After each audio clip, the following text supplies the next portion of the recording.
Hello programmers, welcome to my YouTube channel Techie Projects. So in this video I'll show you the hospital management system using Python. So this will be the appointment section where you can search through name, phone number and ID.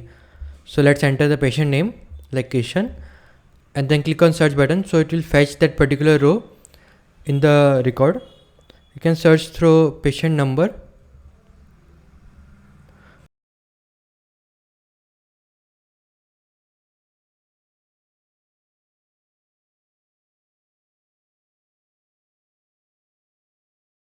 And you can also search through phone number.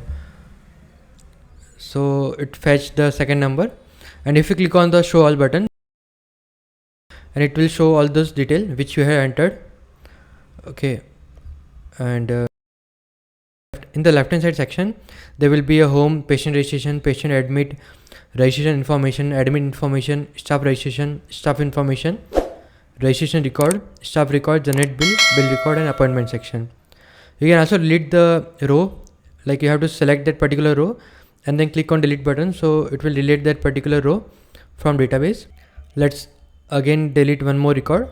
You can also easily update any record, like you have to just enter the update details and then click on update button, so it will store the data in database. This will be the complete project. If you're in doubt, then you can comment in the comment section. I will try to reply soon. And thank you friends for watching my video. If you're new, then subscribe channel and share with your friend. Thank you.